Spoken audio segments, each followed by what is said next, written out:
Good evening. Welcome to a presentation of gifted education in our school. We're so glad you could join us as we explore all of the opportunities your child will get this year. Albert Einstein once said, "Creativity is intelligence having fun," and that is exactly what we aim to do throughout our time in the gifted education classroom. Tonight you will see what your child's time will look like, what materials they will be using, what content and standards they will be exploring. And then at the end, you will have an opportunity to have your questions answered. According to the National Association for Gifted Children, this is the definition of gifted: students, children, or youth who give evidence of a high achievement, capability in areas such as intellectual, creative, artistic, or leadership capacity, or in specific academic fields, and who need services and activities not ordinarily provided by the school in order to fully develop those capabilities. So, in a sense, that is why your child has been referred to the Gifted and Talented program, because he or she has talents that go above and beyond what is addressed in the classroom. This will give your student the opportunity to explore those areas that are interest to them. Our philosophy in the gifted classroom is that learning environments foster personal and social responsibility, multicultural competence, and interpersonal technical communication skills for leadership in the 21st century to ensure specific student outcomes.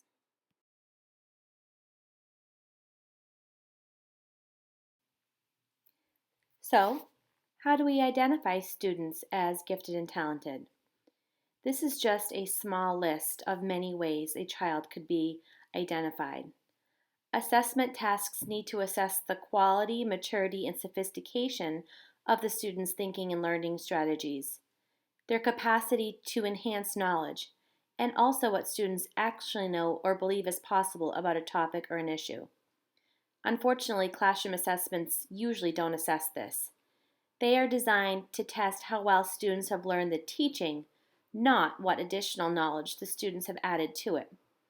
Gifted students benefit from open-ended tasks that permit them to show what they know about a topic or issue. Such tasks include complex problem-solving activities or challenges and open-ended assignments. Gifted students learn in more advanced ways. They may then elaborate, restructure, or reorganize it in various ways. Giftedness is the capacity to learn at a very advanced pace. First, these students learn faster. In a given period, they learn more than their regular learning peers. They form a more elaborate and differentiated knowledge of a topic. This helps them interpret more information at a time. Further, these students are more likely to draw conclusions from evidence and reasoning rather than from explicit statements.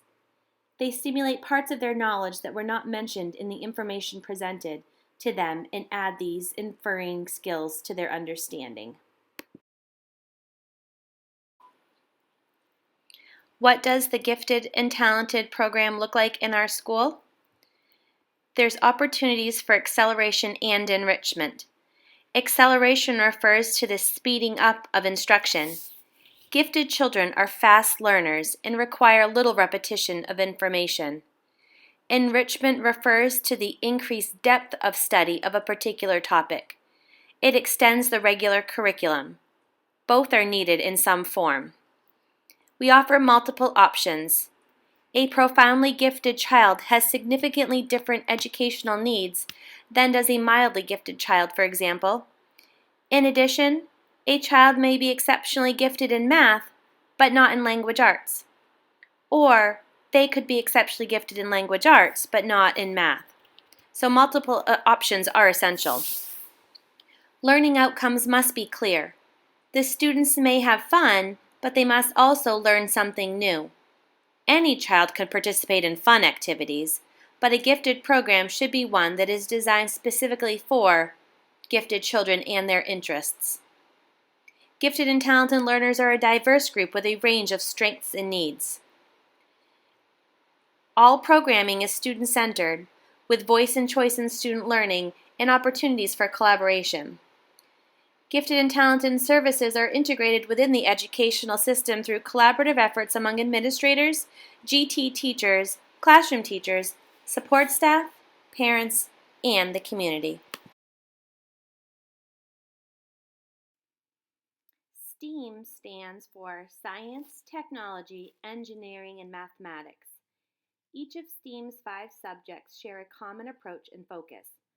They require gathering and using evidence to create knowledge or solve problems. STEAM learning happens naturally every day as children explore, play, and try new things.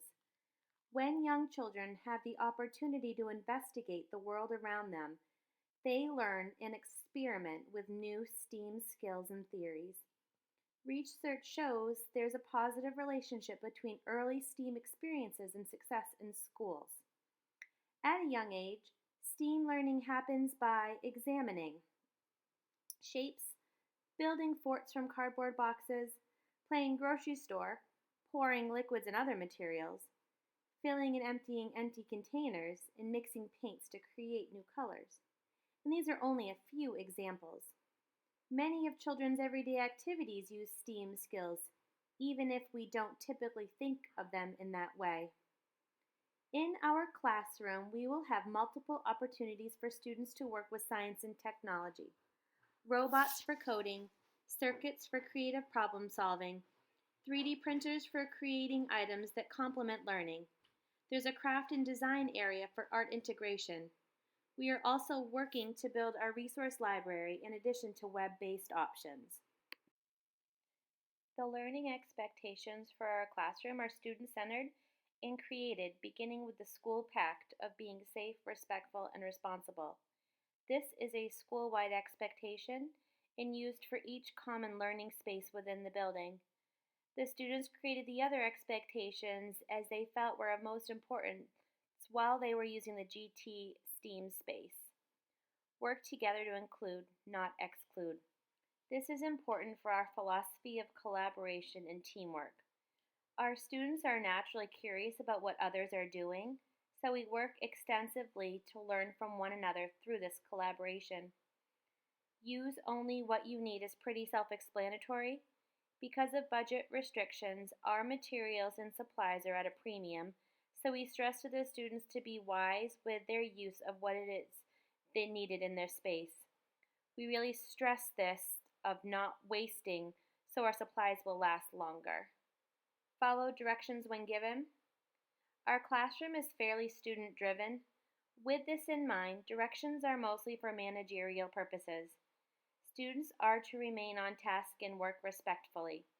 For the most part, students really enjoy creating within our space, so they tend to adhere to our guidelines and directions. Lastly, leave the space the way you found it. We encourage students to respect the time they have in our classroom and to give that same opportunity to others who will use the space after.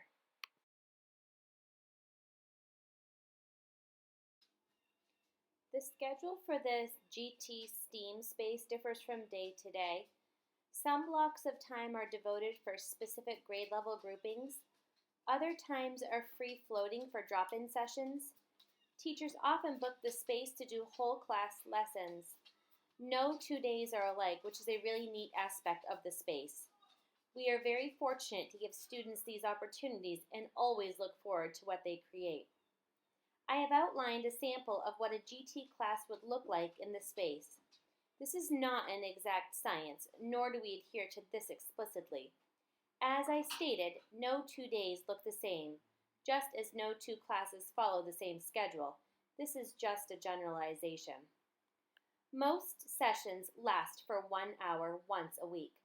Obviously, if your child is involved in both math and ELA, they may be in our GT classroom twice a week. They may also ask to use the space to finish a project or do some research. That is also fine with some coordination and permission from classroom teachers. Once students enter, we do a quick review of lessons and skills from last week. Students have a discussion of where they are in their learning or projects, and then they get to work. As I've stated, there's very little teacher-led instruction. Yes, we guide the students and ask questions to help them stay on track toward their end result goals, but more than 90% of learning and work time is completely student-driven. We stress teamwork and collaboration to keep the environment positive. At the end of each session, we debrief and share. We set goals and plan the next steps in the learning process. Reflection is extremely important for student growth. We encourage students to think critically about what went well, and often, more importantly, what didn't. This gives students a sense of which direction they want to take. In addition, I thought you should know that as the instructor, I also have 1 hour of quote-unquote free time that is used for observations, research, and planning. I'm also used as a consultant with classroom teachers and support staff. Next, I will share a sampling of some of the opportunities students receive in the GT STEAM room. Students from different grade levels are working together in small groups, scribbling angles and math formulas on the whiteboard, writing a storyboard script for a video, cutting out colorful construction paper figures, or creating code on their iPad for Dash, our robots from Wonder Workshop. Students are very focused on solving challenges in the Wonder League robotics competition. In our elementary school, students are still learning with their eyes and hands, drawing and manipulating objects. They're starting the transition to learning by reading, and robots make it possible for them to work through problems visually and experiment with concepts they are learning about. An advantage? Our students are being raised in a generation of technology. They're not afraid of experimenting, and most are not afraid of failure. All students in our school participate in the Hour of Code, but the GT students have more advanced opportunities to write their own codes through various platforms. These are great opportunities for students to discover how to learn and explore the world independently while also developing effective qualities like perseverance and teamwork. For example, students may be challenged to write an algorithm to get the Dash robot to move in a certain direction and even add light and sound.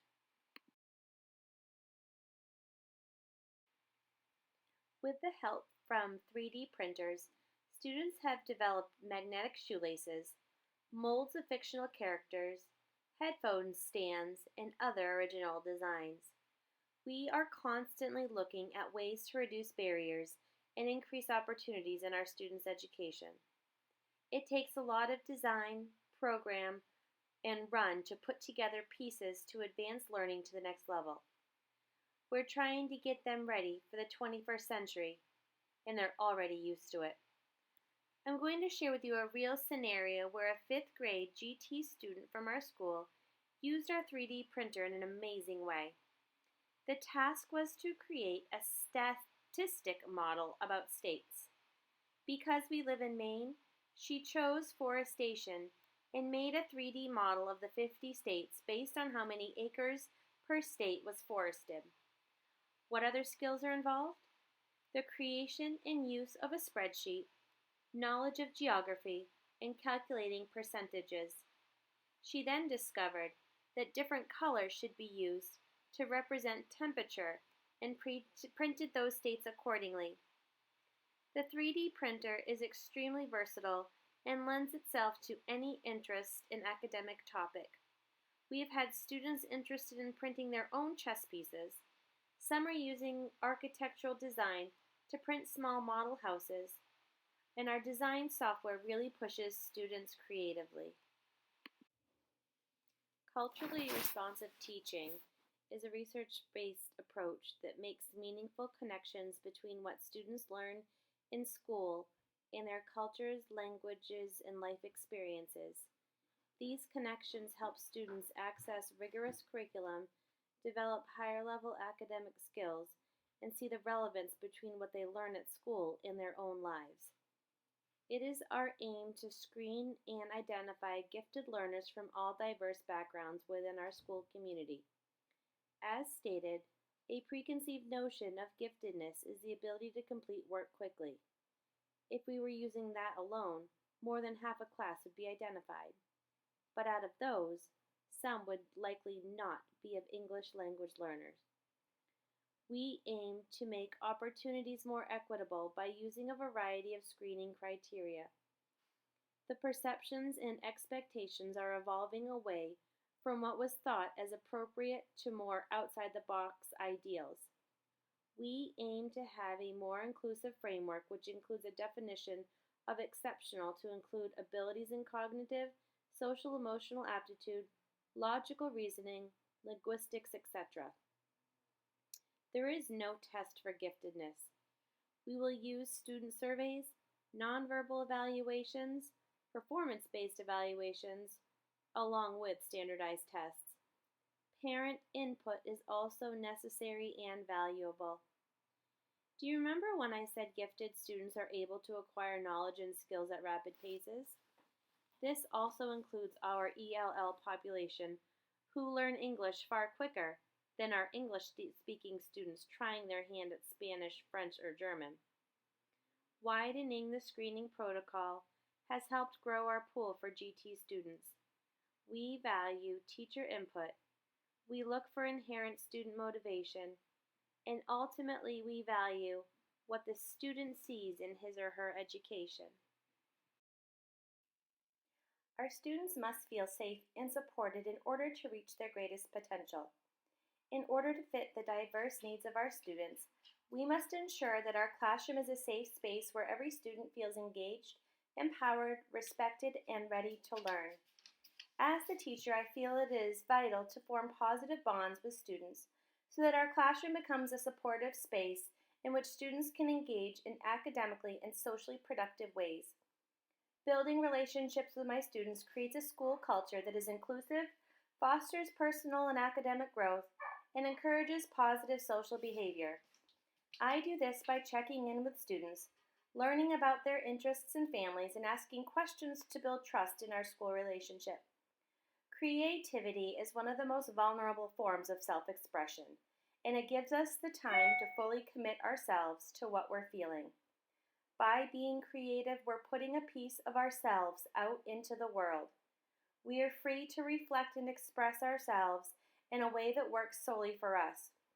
I like to let students choose a medium they feel inspired by.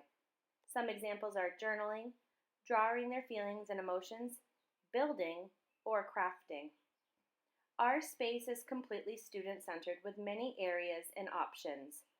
We have flexible seating, such as wiggle stools, bean bags, and lap desks, for example. Students work best when they have a choice and are motivated. In a diverse world where the needs of no child are the same, it's important that we create spaces where children can acquire the support and the skills needed to thrive. Creating these safe spaces for students is a simple way for us to have a big impact. In closing, I want to say thank you, parents, for attending our night of gifted and talented information. Your support is invaluable as we continue to encourage your child in creative and innovative ways. Your input and knowledge of your child helps us drive our instruction, allows us to tailor education in personal ways, and gives us insight into your child's specialties and interests.